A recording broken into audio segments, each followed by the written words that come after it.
répondre à ce bilan de faillite par quelques annonces, sans faire cette analyse systémique et sans comprendre que si vous bougez un pion du domino, vous allez avoir d'autres effets, vous savez, c'est les effets papillons qui peuvent être d'ailleurs négatifs, répondre à la problématique par exemple de la tribune, c'est-à-dire qui pose une question très très importante d'organisation du travail, de qualité de ce que l'on produit, de la manière dont on gère les hommes, dont on gère la RH, sans avoir tous ces éléments en tête et ne répondre que par du chiffre, c'est n'avoir rien compris à la crise qui est en train de se passer. Alors Béatrice Brugère, bonjour. Vous êtes donc secrétaire générale du syndicat Unité Magistrats FO et on va essayer de parler aujourd'hui de la justice pour pour comprendre un peu mieux ce qu'il se passe. On va commencer par cette tribune de magistrats dont on a beaucoup parlé il y a quelques semaines. Une partie significative, plus de la moitié des magistrats de France ont signé une tribune dénonçant d'abord les conditions d'exercice de votre métier aujourd'hui. On a beaucoup entendu parler des moyens défaillants de la justice. Est-ce qu'on peut commencer par s'arrêter sur ce sujet? Quelle est la place du manque de moyens dans l'exercice de la justice aujourd'hui? Et quels moyens manquent exactement en fait? Alors oui, en effet, merci de votre invitation. Je pense que c'est intéressant de s'arrêter sur ce qui aurait pu être un épiphénomène, c'est-à-dire une tribune parmi d'autres, on en a connu d'autres déjà des précédents, ou une manifestation de colère qui tendrait à dire attention, voilà, là on a des problèmes de moyens. La tribune a eu un effet très intéressant parce qu'elle a connu un succès auquel je crois personne ne s'attendait, y compris d'ailleurs le ministère de la Justice, qui l'a regardé de loin, et on est arrivé à un nombre très significatif sur cette tribune de signataires. Je pense que ça, c'est... Alors au début, on nous a dit oui, mais c'est surtout la jeune génération. En fait, non. Sur 5000, ou même peut-être, on est plus à 5000, hein, je crois, aujourd'hui, signataires. Il y a aussi des greffiers, je crois qu'il y a aussi d'autres personnes du monde de la justice, mais quand même, sur un effectif de 9000 magistrats, c'est absolument considérable quand on connaît la mentalité aujourd'hui des magistrats qui sont quand même sur la réserve, d'avoir signé cette tribune. Cette tribune, qu'est-ce qu'il y a dedans d'abord? Il faut comprendre. Elle part d'un fait précis qui serait le suicide d'une magistrate qui est raconté et qui va plus loin et qui dit voilà, à partir de ce fait terrible, nous dénonçons des conditions de travail qui ne sont pas nouvelles. Qui sont une lente déflagration de nos conditions de travail. Et ça va plus loin qu'un cri d'alarme sur les conditions matérielles. En réalité, c'est aussi une crise de sens qui dit, voilà, en gros, on nous demande, sous pression, aux urgences, de façon minutée, de rendre justice, qui est quand même une fonction essentielle dans une société, et qui est une fonction qui est sur la qualité et pas sur la quantité. On nous demande justement d'aller très vite sur quelque chose qui demande du temps. Et ce que disent les magistrats, et on pourrait faire un parallèle d'ailleurs avec les hôpitaux, ce serait très intéressant parce que c'est un peu des métiers vocationnels sur l'humain, très similaires, y compris sur leur mauvaise gestion. Ce que disent les magistrats, d'une certaine façon, c'est dire mais on ne nous donne pas les conditions en réalité de la confiance. C'est-à-dire que on peut entendre les critiques, mais en réalité, on nous met dans des conditions de travail qui ne permettent pas de toute façon de rendre une justice de qualité. Et ce qui est aussi intéressant, c'est qu'on touche du doigt un point fondamental, qui est celui de la prédominance de la quantité sur la qualité. C'est-à-dire qu'au-delà de la question des moyens, sur lequel, si vous voulez, on reviendra, et de notre incapacité à fournir la quantité, et c'est toute la question sur les stocks, les délais que vous entendez de façon récurrente, comment réduire les stocks, comment réduire les délais, comment aller plus vite, comment être aux urgences, comment, en modifiant en permanence les procédures et les process, on peut, j'allais dire, augmenter la capacité de production. Mais en réalité, ce qui est intéressant, et si on va plus loin, et il faut aller beaucoup plus loin, c'est la qualité, c'est-à-dire qu'est-ce qu'on produit. Et les magistrats, c'est comme les soignants en réalité. Ils sont sur des métiers où l'humain est extrêmement important. C'est-à-dire que la norme, la règle, mais elle n'est pas la finalité nécessairement. Et je vous interromps simplement sur la question des chiffres, parce qu'en effet, dans cette tribune, la politique du chiffre était très clairement dénoncée. Est-ce que simplement on peut essayer de comprendre en quoi la politique du chiffre pèse sur les magistrats? C'est-à-dire que vous êtes magistrat aujourd'hui et si je veux l'imager, vous arrivez le matin et on vous dit il faut faire tant d'affaires aujourd'hui, peu importe les affaires qui arrivent. Comment est-ce que concrètement la politique du chiffre pèse sur le quotidien d'un magistrat? D'abord, il y a des différences entre le pénal et le civil. C'est-à-dire qu'on ne peut pas avoir une vision uniforme. C'est assez complexe chez nous, l'organisation. Mais on ne maîtrise pas le flux entrant. On ne maîtrise pas le flux entrant, par exemple, au pénal. En tout cas, on essaye de le réguler. C'est aussi une question très intéressante qui serait de regarder comment la chaîne pénale fonctionne. Parce que c'est comme une chaîne de production. C'est-à-dire qu'entre la plainte, par exemple, ou le délit, le crime, ce qui est intéressant, c'est de voir comment la chaîne pénale est produite. Et donc, ce flux entrant qui va être, par exemple, une victime qui va déposer plainte, on ne le maîtrise pas, nous, magistrats. Mais on essaie de le réguler, ce qu'on appelle le traitement en temps réel, et ça passe par une grosse machine qui est le parquet. Et le parquet, c'est un peu comme une gare de triage. Donc le matin, quand vous arrivez, le parquet, j'allais dire, a ses affaires, et cette maîtrise du flux entrant, on ne l'a pas totalement, mais ce qu'on a, c'est qu'on va réguler ce flux entrant par rapport à nos capacités de production. Et c'est là où déjà, il y a un écart très important entre ce que l'on peut traiter et ce que l'on ne peut pas traiter. Donc cette gare de triage, et on a plein d'outils qu'on peut critiquer, va faire ce qu'on appelle si vous voulez, des alternatives aux poursuites, des troisièmes voies, des médiations, et va orienter les procédures et hiérarchiser les procédures. Donc il y a déjà une forme de pression à ce moment-là. Puis après, il va regarder la capacité de jugement, parce que c'est ça qu'on oublie très concrètement. Qu'est-ce que je peux juger? Qu'est-ce que j'ai comme place? Et là, on est au cœur du problème. C'est-à-dire que comme on est en sous-capacité, c'est exactement les mêmes logiques, si vous voulez, avec les lits de réanimation, c'est des mêmes logiques. Ce sont des logiques quasi budgétaires, de capacité, si vous voulez, de pouvoir.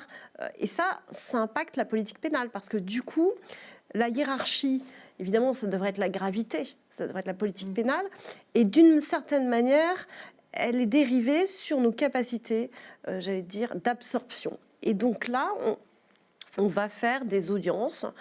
Par exemple, tout le monde connaît les comparations immédiates, les urgences, c'est nos urgences, pour voir ce que l'on peut mettre et pas mettre.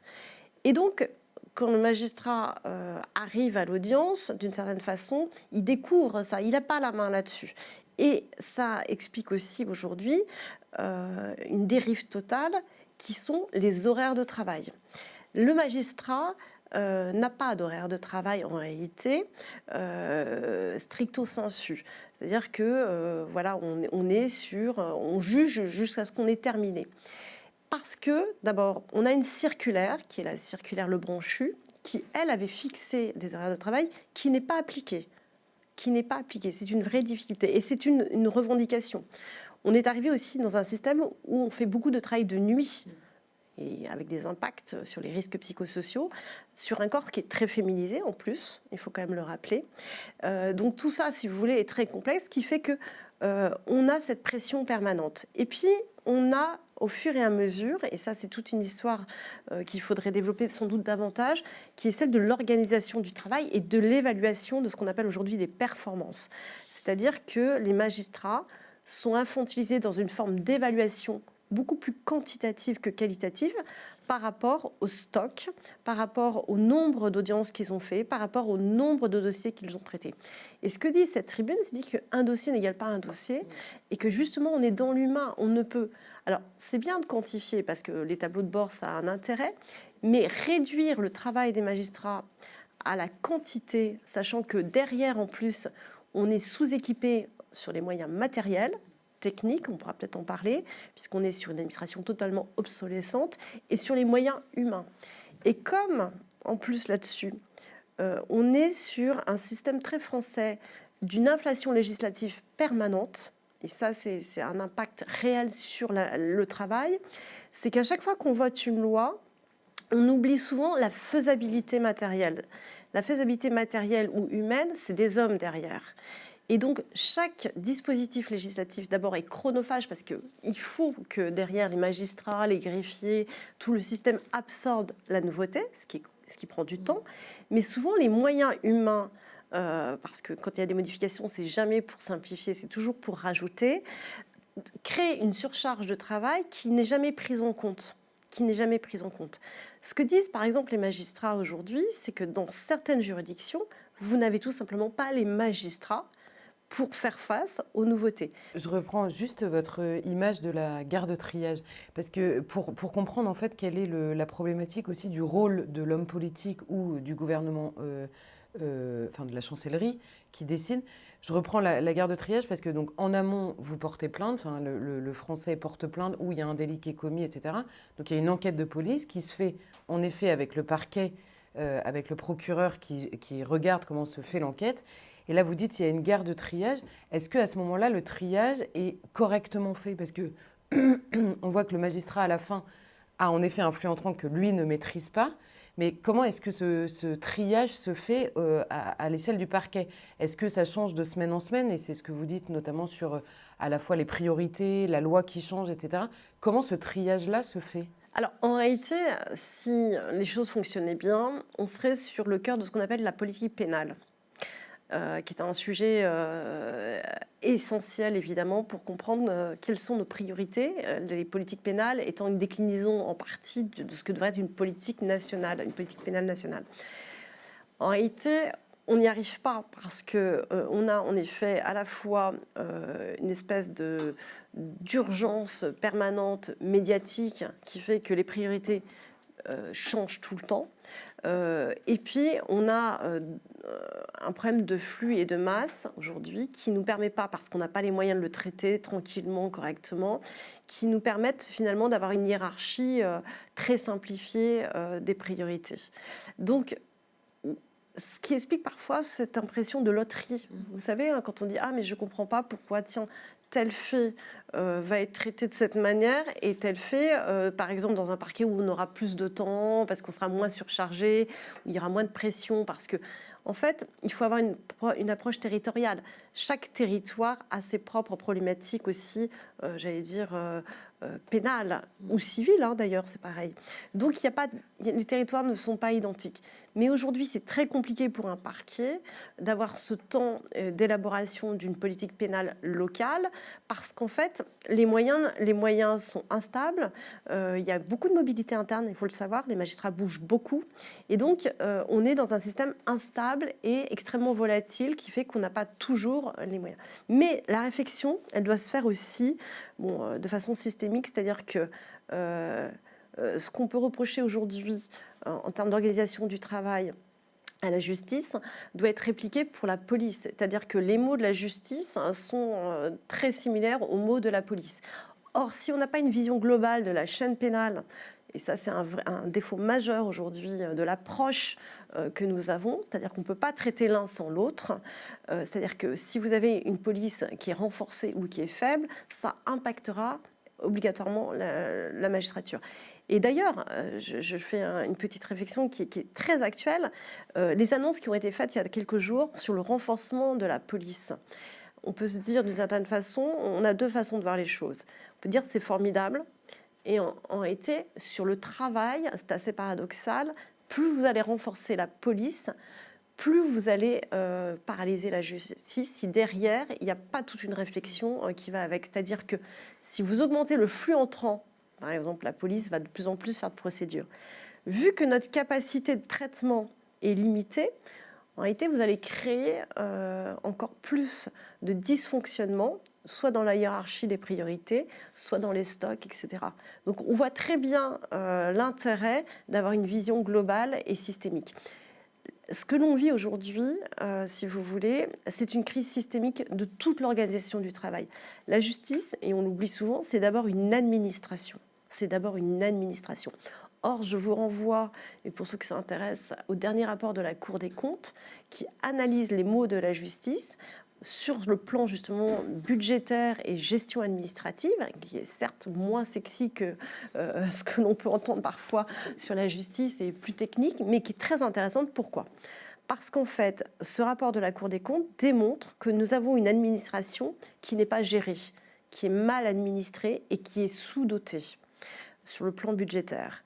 Donc, il faut avoir cette vision globale. Si vous avez que la vision du budget ou que la vision des hommes et que vous n'avez pas la vision globale d'une pensée stratégique de l'organisation du travail, sur lequel on va peut-être revenir, de l'obsolescence d'une administration verticalisée, hiérarchisée, qui ne correspond plus aux attentes, à ce moment-là, vous allez avoir un résultat qui est le nôtre, c'est-à-dire un vrai bilan de faillite.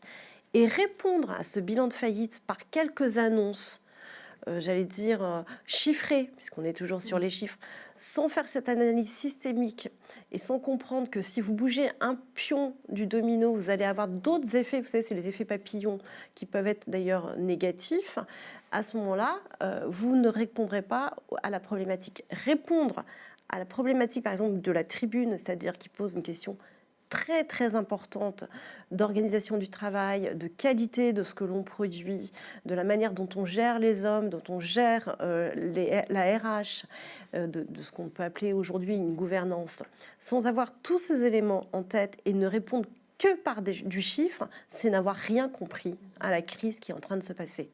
Parce que c'est une crise à la fois institutionnelle, systémique, qui est une crise de l'État d'ailleurs, d'une certaine façon. La crise de la justice, c'est aussi une crise de gouvernance de l'État. Et c'est passé à côté du problème majeur de la crise de sens que vivent les hommes, que sont les magistrats, les greffiers, les personnels de justice, mais les avocats aussi, du travail qu'ils rendent. Donc c'est plus qu'une crise des moyens. Et il ne faut pas la ramener à ça. J'allais dire que dans l'ordre philosophique, si on avait des causes premières, les moyens sont subsidiaires. C'est-à-dire qu'ils ne sont pas secondaires, ils sont subsidiaires. Si on n'a pas réglé la cause principale qui crée justement ce malaise, c'est remplir la mer avec une petite cuillère. Même, j'irai plus loin, rajouter des moyens sans avoir une vision stratégique peut créer d'autres dysfonctionnements.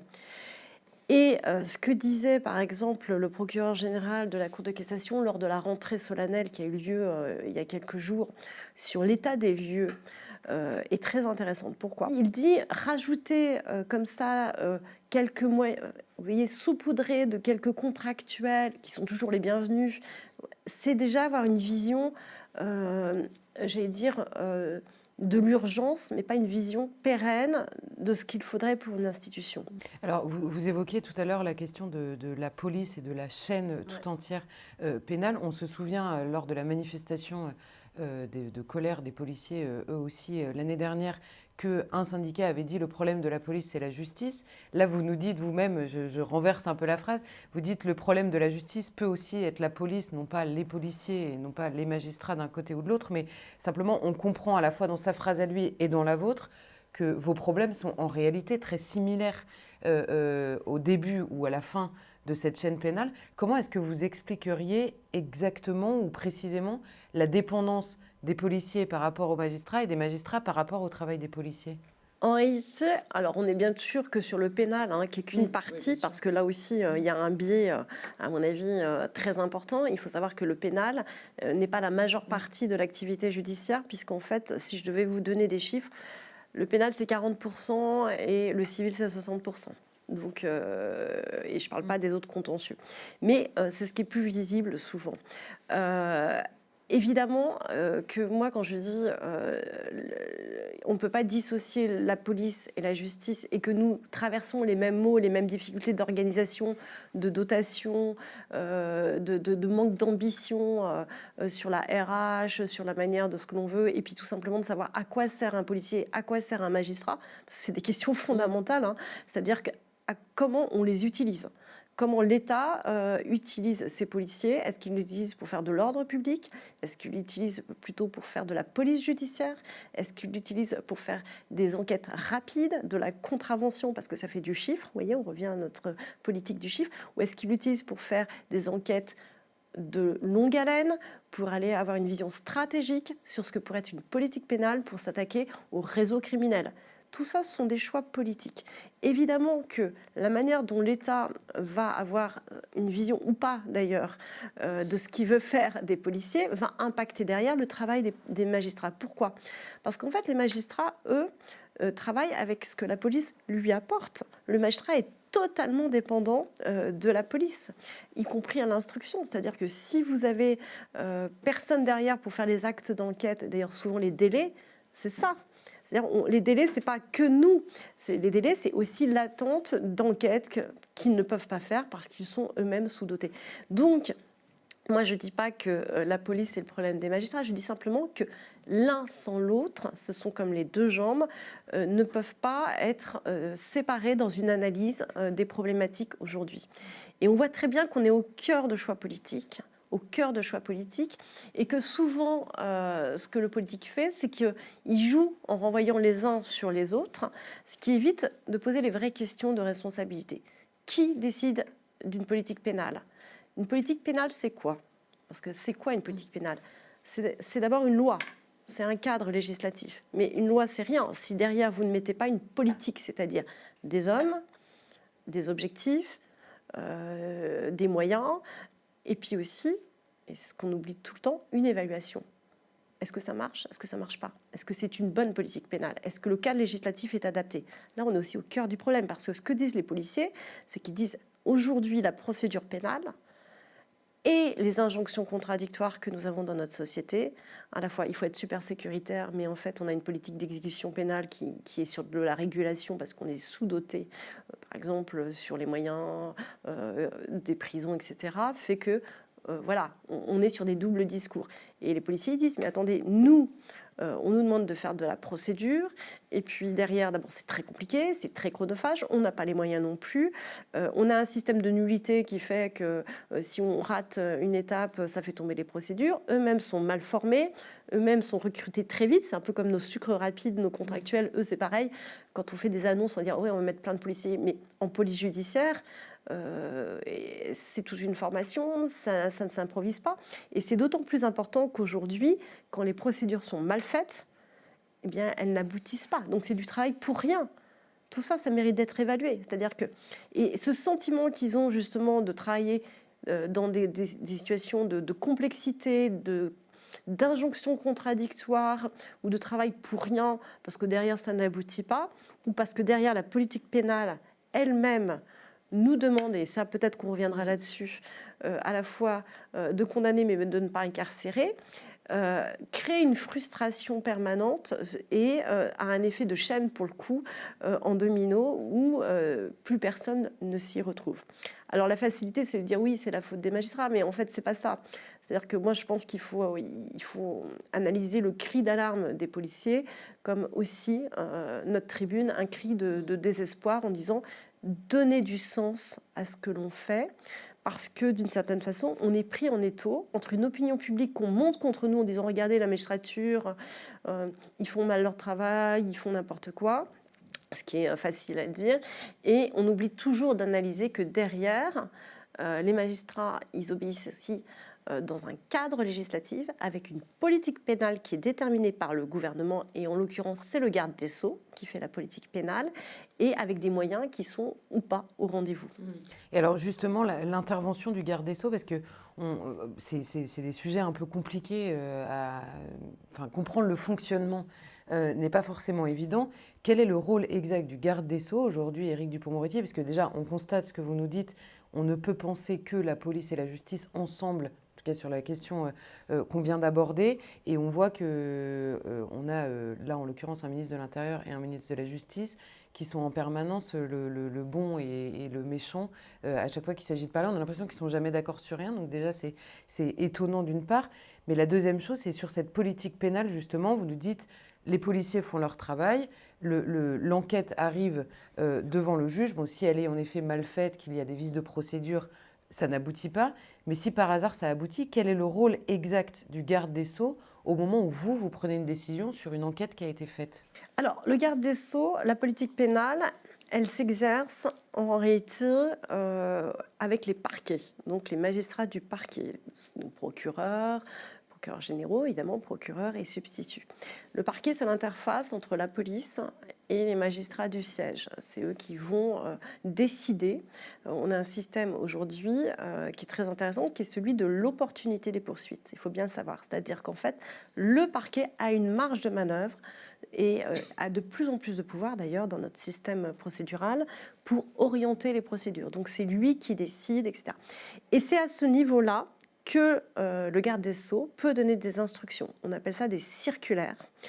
Et il peut donner des instructions, évidemment, dans le cadre de la loi, on est bien d'accord, pour dire, ben voilà, ma priorité, par exemple, aujourd'hui, ça sera que vous poursuiviez systématiquement et au plus haut, j'allais dire, de ce que vous pouvez en termes de qualification pénale, les atteintes faites aux élus. Vous savez, par exemple, c'est un sujet d'actualité, il y aurait de plus en plus d'élus qui font l'objet de violences. Ça pourrait. Ou alors, que vous poursuivez, par exemple, on a eu un exemple récent, toutes les dénonciations de viol, même si elles pourraient être prescrites par la loi.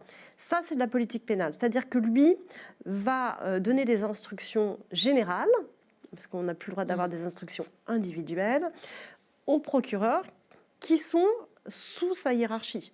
Donc le procureur, qui a de plus en plus de pouvoir d'ailleurs, doit se soumettre à ces instructions. Donc on est vraiment dans la politique pénale. C'est-à-dire que le garde des Sceaux, outre le fait que lui-même peut faire des projets de loi, c'est-à-dire donc lui-même proposer des modifications législatives, ce qui est important, il donne des instructions en disant mais ça c'est une priorité, il faut poursuivre. Et c'est d'autant plus important que comme on est dans un système saturé, vous l'avez compris, au niveau des places et au niveau des poursuites, ça peut prendre ou pas une priorité sur d'autres infractions qu'on ne pourra pas traiter ou qu'on traitera différemment. Je pense qu'une vraie politique pénale, et je crois qu'on n'en a pas vraiment, serait une politique pénale qui fait une analyse criminelle. C'est-à-dire qu'il faudrait réintégrer du réel, de la criminologie, ce que l'on ne fait pas en France et ce que les anglo-saxons font. Pourquoi ? Parce que ça nous permettrait d'avoir une cartographie pour les magistrats des véritables, si vous voulez, priorités pénales et des hauts lieux, des spots les plus criminogènes. À partir de là, si on avait cette cartographie, ça permettrait d'élaborer avec la police des stratégies. Et ça permettrait d'avoir aussi toute une vision de la manière du traitement. Ce qui se passe aujourd'hui, c'est qu'on fait du contentieux de masse. Donc, on traite les affaires les unes après les autres. Voyez ? Et la criminologie et une politique criminelle, c'est l'inverse. C'est-à-dire qu'on est en capacité d'élaborer la menace criminelle et on concentre sur cette menace nos moyens. Donc c'est exactement l'inverse de ce que l'on fait. Sur la masse des infractions, on ne traite qu'une toute petite partie. Eh bien, en fait, ils partent d'un principe de réalité, c'est que comme on ne peut pas tout traiter, on va traiter les actes les plus criminogènes et on va traiter les personnes qui commettent le plus d'actes. C'est-à-dire qu'en fait, ils ont fait de la criminologie et ils se sont aperçus que vous avez un tout petit pourcentage de personnes qui commettent un maximum de délits. Et donc, ils disent, on va concentrer nos efforts sur ces personnes-là, parce que si vous arrêtez 15% de gens qui font 60% de délits, vous êtes plus efficace que si vous arrêtez, j'allais dire, 80% de personnes qui commettent un délit. En réalité, pour le coup, là, l'arithmétique a son intérêt. Mais pour ça, ça veut dire qu'il faut faire du renseignement criminel. Pour ça, ça veut dire que derrière, il faut qu'il y ait une police judiciaire qui soit formée à faire du renseignement criminel et qui ait les moyens et le temps de le faire. Il faut que cette police judiciaire ait le temps de travailler avec des magistrats, c'est-à-dire le parquet, pour élaborer des politiques criminelles à long terme. Aujourd'hui, on est dans l'urgence, comme je l'ai décrit, qui rentre, et on est sur du traitement de masse. Donc on est très loin de ce qu'on pourrait imaginer. Alors justement, on a compris donc l'urgence du travail des policiers, notamment avec aussi la question du chiffre. On comprend que le problème au niveau de la gare de triage, je reprends votre terme, du parquet qui dit bon, c'est telle semaine la priorité à poursuivre, ça va être tel sujet, et puis la semaine d'après ça change, et puis personne ne s'y retrouve vraiment. Il y a énormément de choses qui ne sont en effet pas poursuivies selon la température médiatique aussi du moment. Ensuite, une fois que le parquet a décidé que sur tant d'affaires, il y aurait des alternatives aux poursuites, il décide aussi que certains dossiers vont être poursuivis. Et là, ça arrive devant les magistrats du siège, donc. Et quelle est l'urgence? Parce que, donc on a compris dans ce que vous nous avez dit, il y a d'une part la question de la solidité, on va dire, du dossier qui arrive devant vous. Il y a la question du nombre de places de prison le jour où vous avez besoin d'incarcérer. Et est-ce que l'urgence se manifeste par d'autres problématiques pour les magistrats du siège, notamment dans leur organisation, dans l'organisation de leur travail? On est toujours au pénal, c'est-à-dire que là, on a une vision très pénale de l'organisation. Il faut avoir les équilibres, c'est-à-dire que le parquet gère aujourd'hui, c'est très intéressant, parce qu'on a changé de système sans obligatoirement que l'opinion s'en rende compte. Le parquet, traite à peu près 98% des affaires. 98% des affaires. Le juge d'instruction n'en traite à peine 2%. Donc c'est rien. Donc on voit bien que c'est le parquet qui a la main sur ce traitement. Sur ce traitement pénal des 98%, j'allais dire, qui a des enquêtes qu'ils font, d'où l'intérêt, j'ouvre la parenthèse et je la referme tout de suite, de l'indépendance du parquet, qui est très lié aux politiques. Donc vous voyez, le système est quand même très emboîté, ce qui n'est pas le cas des juges d'instruction, qui sont des juges du siège, qui sont plus indépendants. Le parquet a une latitude. Est-ce que vous pouvez, moi j'ouvre une parenthèse, expliquer très simplement la différence justement entre le parquet et le juge d'instruction? À quel moment on décide qu'une affaire... Le parquet, donc, ce sont les magistrats du parquet, donc procureurs, substituts, qui dépendent, qui sont sous la hiérarchie donc du garde des Sceaux, et donc ce qu'on appelle la politique pénale. Les juges d'instruction sont des magistrats du siège qui ont des garanties d'indépendance beaucoup plus importantes sur le plan statutaire. Donc eux, ce sont des magistrats qui jugent les magistrats du siège. Et aujourd'hui, les juges d'instruction sont automatiquement saisis pour des affaires au criminel. Ce n'est que 2%. Ou pour les affaires complexes que le parquet n'a pas le temps de gérer ou qui demandent des investigations beaucoup plus importantes. Et donc là, ils saisissent un juge d'instruction. Mais vous avez en France une autre possibilité de saisir un juge d'instruction, c'est que si le parquet classe votre affaire, vous pouvez vous constituer partie civile devant un juge d'instruction pour voir votre affaire sous caution, enfin c'est encadré, votre affaire être instruite. Mais encore une fois, c'est 2% des affaires. Donc c'est extrêmement peu. Et notre système était, au départ, le juge d'instruction était, on disait, l'homme le plus puissant, vous savez, était sur une procédure inquisitoriale. Inquisitoire, on va dire.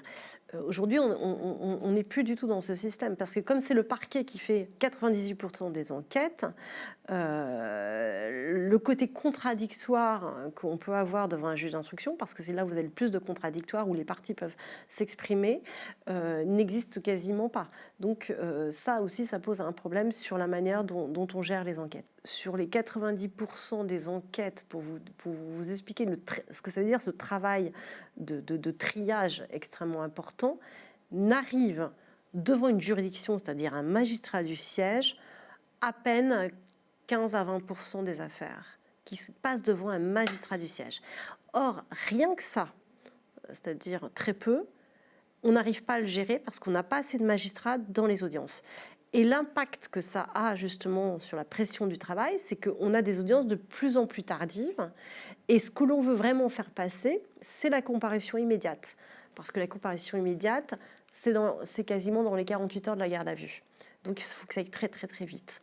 Et là, il y a une pression supplémentaire qui a d'ailleurs un impact et qui est aussi critiqué, que c'est souvent si vous voulez, des enquêtes qui sont très vite faites. On n'a pas le temps de faire des environnements, y compris criminels, criminologiques, qui pourraient être intéressants. Et on juge, on a l'impression de faire de l'abattage, c'est-à-dire de juger alors, des choses parfois qui sont d'ailleurs très graves. Parfois très grave, parce qu'on sait que c'est le seul moyen aujourd'hui, j'allais dire, d'avoir un jugement rapide et parfois des condamnations plus importantes, parce que la comparution immédiate, normalement, c'est pour des faits assez graves. Donc tout ça, c'est une pression sur laquelle on n'a pas de visibilité, ce qui explique souvent d'ailleurs que les comparations immédiates se terminent de façon nocturne, puisque, encore une fois, le flux entrant est peu maîtrisé. Et alors, tout ce que vous nous décrivez là, on comprend d'abord la complexité d'un système qui est parfois présenté très simplement, notamment médiatiquement. On comprend aussi que la responsabilité qui est portée sur les magistrats aujourd'hui mérite justement une vision d'ensemble. Ça, c'est ce qu'on comprend dans ce que vous nous expliquez. Et vous avez commencé en disant qu'il faut vraiment comprendre qu'il y a une crise de sens. Est-ce que le sens, c'est pas justement que tout le monde s'attarde, tout le monde se satisfait d'une complexité complètement hallucinante, on s'attarde sur le respect du droit, et à la fin, parfois, on a l'impression qu'on perd de vue l'idée même de rendre justice à la fois aux victimes, évidemment, et plus largement à la société entière. Et c'est votre idée d'une pensée même de la criminologie qui existe dans la société. Qu'est-ce qu'on poursuit en premier? Qu'est-ce qu'on ne poursuit pas? Est-ce que le travail est efficace? C'est-à-dire que quand tout est prioritaire, rien n'est prioritaire. Donc on a aujourd'hui un problème de visibilité, en effet, sur ce qui est le plus important. C'est intéressant d'ailleurs dans une société parce que quels sont les interdits en réalité qu'une société...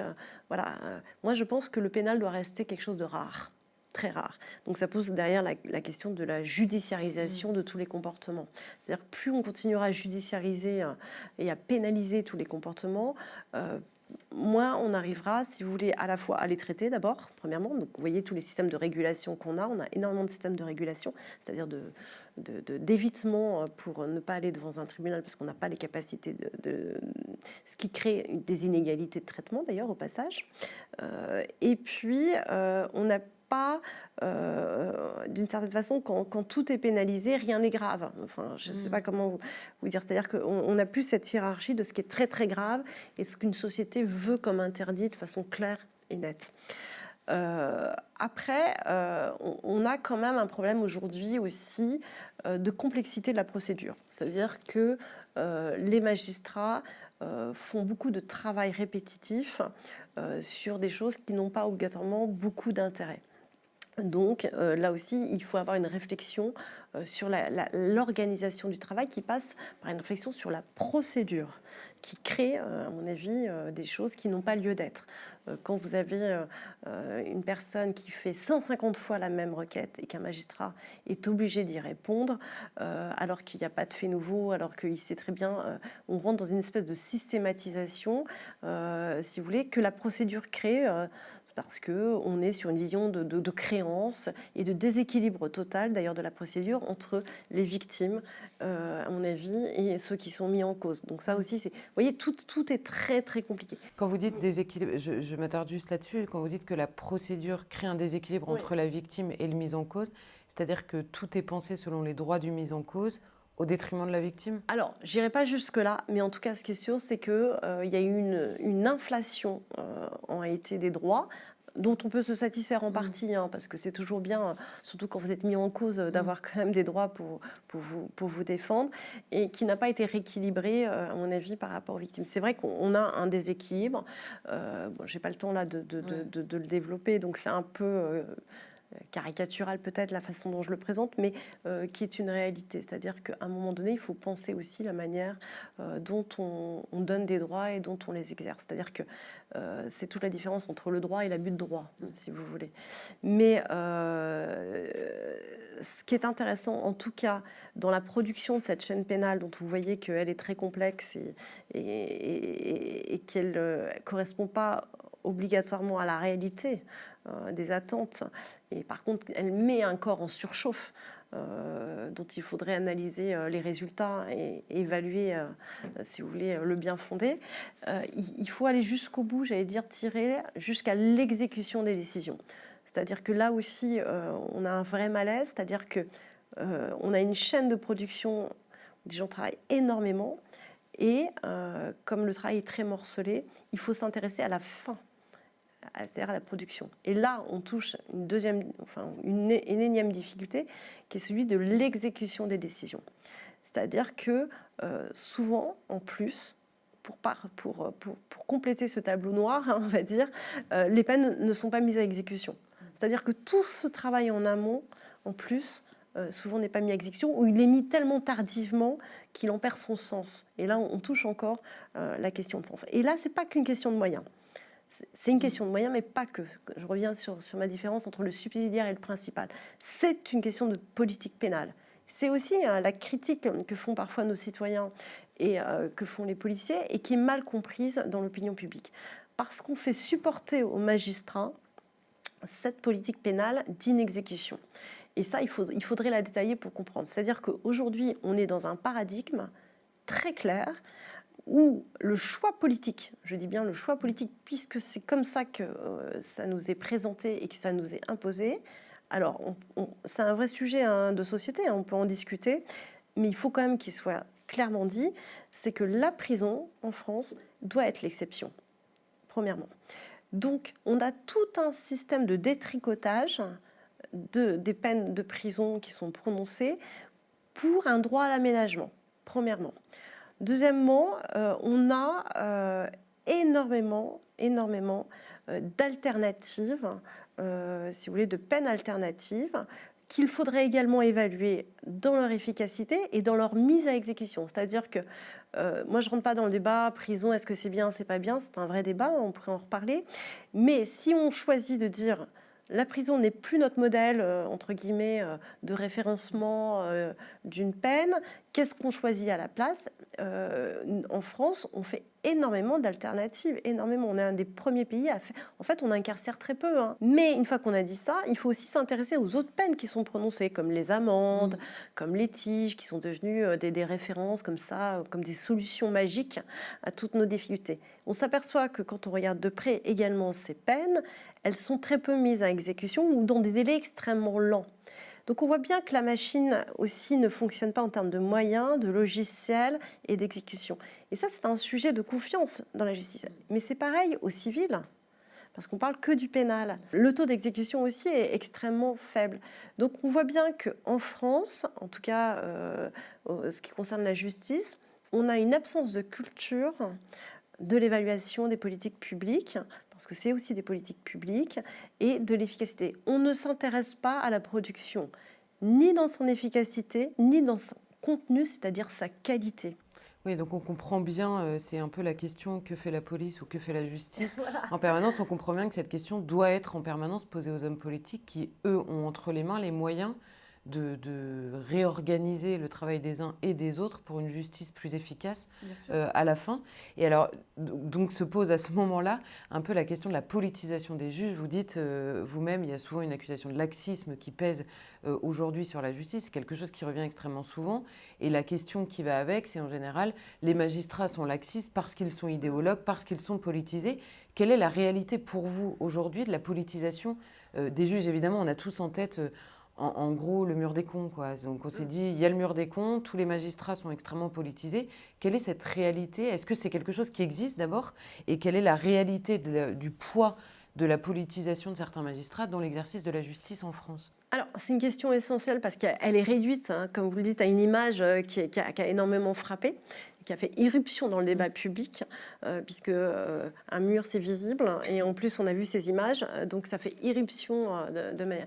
Alors, la politisation, vous allez dire, j'ai un esprit systémique, c'est un sujet qu'il faut décliner de façon beaucoup plus complexe, à plusieurs niveaux. D'abord, c'est un sujet qu'il ne faut pas nier, et qu'il faut aborder avec sérénité et lucidité. Moi, j'entends les critiques, d'ailleurs.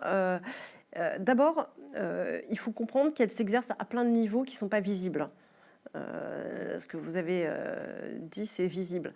D'abord, c'est la place du droit, pour commencer, dans la société. C'est-à-dire que quand vous avez une législation qui s'occupe de plus en plus des problèmes sociétaux, d'une certaine façon, vous politisez l'acteur qui est le juge, puisque vous lui demandez de prendre position sur des problèmes de société, premièrement. Et ça, alors, j'ai pas le temps, mais ça passe évidemment de toutes les juridictions, c'est-à-dire du Conseil d'État, du Conseil constitutionnel, de la Cour de cassation. C'est-à-dire qu'à tous ces niveaux, il faut savoir que le juge aujourd'hui est tenu par toute cette hiérarchie des normes. Par exemple, pour vous donner un exemple, dans le bloc de constitutionnalité, on a fait rentrer plein de droits créances avec les préambules de la Constitution de 1946. On a même la Charte de l'environnement. Donc le juge est devenu un acteur politique au sens noble du terme, c'est-à-dire qu'on lui demande par ce biais-là, de pouvoir avoir une appréciation sur des droits qui sont des droits politiques et sociaux en réalité. Donc ça, c'est un premier niveau. Il faut savoir que nous pouvons exercer maintenant ce qu'on appelle le principe de proportionnalité par rapport à tous ces droits. C'est-à-dire que le magistrat peut exercer une appréciation de proportionnalité par rapport à ses droits de créance et la réalité du litige qui lui est proposé. Donc vous imaginez la marge de manœuvre qu'il peut avoir. Deuxièmement, il y a la formation des magistrats.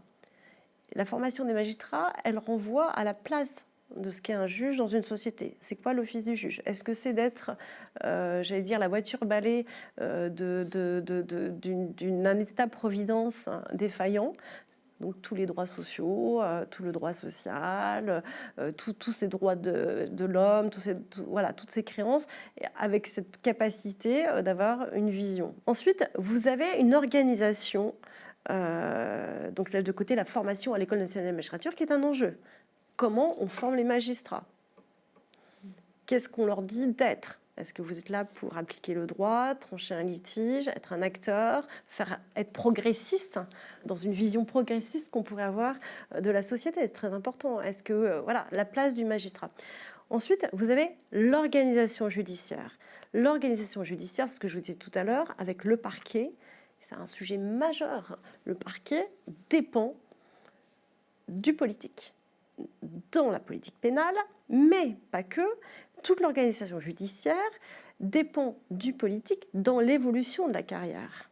C'est-à-dire que toutes les nominations, quasiment 90% des nominations des magistrats passent par le filtre politique. On l'oublie trop souvent au siège et au parquet.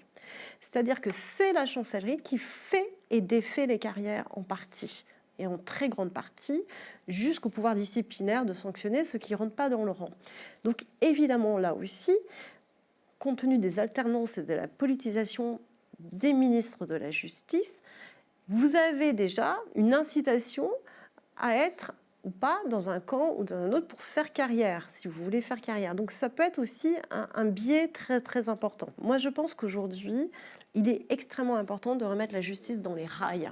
C'est une question fondamentale de l'impartialité. Et donc sanctionner tout ce qui serait une prise de position politique extrêmement forte qui ne correspond pas à ça. Donc, d'ailleurs, c'est la raison pour laquelle notre syndicat se positionne de cette manière-là, c'est-à-dire en disant nous sommes non pas apolitiques, nous sommes pour la dépolitisation des sujets de justice. Ce n'est pas du tout pareil.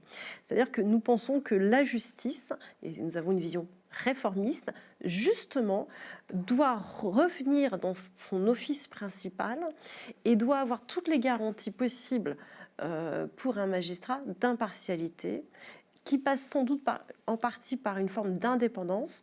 Et c'est pour ça que la vision, si vous voulez, des nominations est extrêmement importante pour remettre la justice dans les rails. Donc le politique a beau jeu de... Non, mais c'est-à-dire que c'est une dialectique. Oui. C'est-à-dire que c'est pas noir et blanc, c'est pas l'un ou l'autre, c'est l'un et l'autre, dans une vision beaucoup plus systémique et beaucoup plus complexe de l'organisation également j'allais dire, des carrières et de la gestion des compétences. Alors justement, vous abordez la question des états généraux. En effet, ils ont été mis en place, les états généraux de la justice, pour essayer de savoir ce qu'il fallait faire. On comprend en vous écoutant, là ça fait quand même un petit bout de temps qu'on vous écoute, qu'on essaye de vous suivre dans l'explication de la problématique. On comprend, la première chose peut-être, c'est qu'il faudrait simplifier énormément, défaire certaines choses qui ont été faites peut-être aujourd'hui. Est-ce que c'est l'état d'esprit d'abord qui règne dans ces états généraux? Et est-ce qu'ils peuvent, puisque vous y participez, régler, est-ce que vous avez de l'espoir dans la manière dont sont organisés ces états généraux pour que la justice aille mieux? Alors, comme on dit, nous sommes demandeurs à l'action des états généraux. Oui, des espoirs, on en a toujours. Des réticences, on en a beaucoup aussi. Pourquoi? Parce qu'en fait, tous les sujets qu'on a abordés ne sont pas de ces sujets qui sont stricto sensu inscrits à l'ordre du jour des états généraux. La gestion des ressources humaines de façon extrêmement, pour le coup secondaire. Alors maintenant, on vient de rajouter les moyens parce qu'il y a eu la tribune, mais ce n'est pas vraiment des sujets qui étaient tellement, essentiels dans la réflexion. Les états généraux, y a deux manières de les voir en fait. Nous, on les avait demandés parce que je pense qu'on souffre d'un problème de méthodologie. Et les états généraux, c'est un rappel à notre histoire de France. D'ailleurs, ils existent depuis le Moyen-Âge. C'est un moment clé dans une société pour non pas faire l'énième réforme qui ne servira à rien, l'énième communication politique qu'on adore, mais pour faire un état des lieux objectif, à plat, des problématiques, dans une vision justement pour le coup dépolitisée, apaisée, mais lucide. Voilà. Donc, à mon avis, la méthode est essentielle. Essentielle, c'est-à-dire cette capacité déjà à faire un bilan objectif de la réalité, de faire une cartographie réelle. Je crois qu'on n'y est pas tout à fait dans la manière dont ils sont menés. C'est pas parce qu'ils sont mal menés, c'est parce que l'organisation qui a été faite, à mon avis, ne correspond pas à cette méthodologie. On a un vrai problème aujourd'hui pour, déjà, et ça vient de ce que je disais au départ, de la gestion défectueuse de cette administration, qui elle-même n'a pas de visibilité sur ce qu'elle produit et sur ce qu'elle gère. C'est-à-dire qu'on a un vrai défaut, une vraie incapacité déjà à faire un bilan chiffré, et pas que chiffré, parce que les chiffres, on sait ce que ça veut dire, on fait ce qu'on veut, mais de la réalité. Et c'est trop rapide. Et puis, deuxièmement, dans la méthodologie, et c'est ce que je disais aussi au début de cette interview, si vous ne mettez pas autour de la table tous les acteurs qui participent, si vous n'avez pas une vision systémique et non pas analytique, un problème, une solution, donc c'est ce que vous faites, là, analytique, il y a un petit problème, je donne une petite solution, en fait, vous ne réglez jamais les problèmes, parce que ce qu'il faut, c'est avoir une vision systémique et générale. Donc nous, on avait dit, ces états généraux, il faut absolument mettre autour de la table, non pas comme invité entre 9h et 10h le lundi matin, mais comme acteur principal, les forces de sécurité intérieure, gendarmerie, police, experts, avocats, mais aussi professeurs d'université, c'est-à-dire tous ceux qui ont intérêt à ce que la justice fonctionne. Alors, on a fait une consultation dans le cadre des états généraux citoyenne. Je vous donne un exemple où on aura envoyé un questionnaire. Tout le monde peut y participer. Il aurait été intéressant, par exemple, que tout le monde se nourrisse de ce questionnaire, qu'on l'élabore à plusieurs, ce qui n'a pas été le cas. C'est une entreprise privée qui a fait ça, pilotée par l'Élysée. Voilà. Donc on voit très bien la maîtrise et le contrôle, et éventuellement l'orientation aussi qu'on veut donner à ces états généraux. Alors qu'en fait, ce qu'il fallait faire, c'était mettre, par exemple, la police en face des magistrats et les écouter et leur dire « mais c'est quoi ? Qu'est-ce que vous nous reprochez ? Quelles sont les zones de blocage ?» et trouver, avoir cette visibilité, cet état des lieux. Donc je ne sais pas aujourd'hui ce qui va sortir de ces états généraux. Ce dont je suis sûre, c'est qu'ils ne sont pas, à mon avis, sur la méthode posée correctement. Et il faut qu'ils prennent une forme de temps long pour être mûris et pour ne pas être une opération de communication à la sortie d'un mandat pour un prochain mandat, mais cette capacité à remettre à la fois la justice dans les rails par rapport aux attentes des citoyens, parce que la justice n'appartient pas aux magistrats, elle appartient à la société, et c'est une œuvre collective, et c'est une œuvre essentielle pour la garantie d'une démocratie, parce qu'on l'oublie souvent, mais le juge, c'est aussi le gardien des libertés, ce qui est un vrai sujet actuellement. Donc s'il est faible, eh bien, les garanties seront faibles. Et cette capacité à l'inscrire sur le temps long, c'est-à-dire qu'il faut arrêter de réformer, il faut sans doute défaire, beaucoup défaire, et le refonder. Voilà, il faut arrêter cette folie législative de faire des lois sur des lois, parce qu'on a un rapport pathologique à la loi. Et d'ailleurs, ce rapport pathologique à la loi est une des problématiques, puisqu'en fait, on a tellement de lois qu'on ne sait plus laquelle il faut appliquer. Et cette polysémie de la loi participe de cette confusion, en réalité, de ce que chacun doit faire, y compris le magistrat, qui est en insécurité juridique permanente. Parfait. Écoutez, un immense merci pour cet entretien. Peut-être je vous laisse le mot de la fin sur la situation de la justice. On aura au moins compris dans cet entretien que les choses sont beaucoup plus compliquées que ce qu'on nous présente parfois, que ça demande de la concentration et beaucoup de travail pour essayer de comprendre le malaise, mais c'est aussi le départ de la refondation de cette justice qui, en effet, interroge beaucoup de Français aujourd'hui. Donc voilà, je vous laisse le mot de la fin pour conclure cet entretien. Moi, ce que je voudrais, si vous voulez, finir sur une note qui ne soit pas celle de dire, bon, le malaise de la justice, c'est le malaise des acteurs. Et ce qu'il faut bien comprendre, c'est que le cri d'alarme des magistrats aujourd'hui, évidemment, pourrait sembler être celui de leur propre situation, mais il va beaucoup plus loin que ça. En réalité, il faut bien comprendre que les magistrats ont aussi cette haute conscience de la mission qui leur est confiée.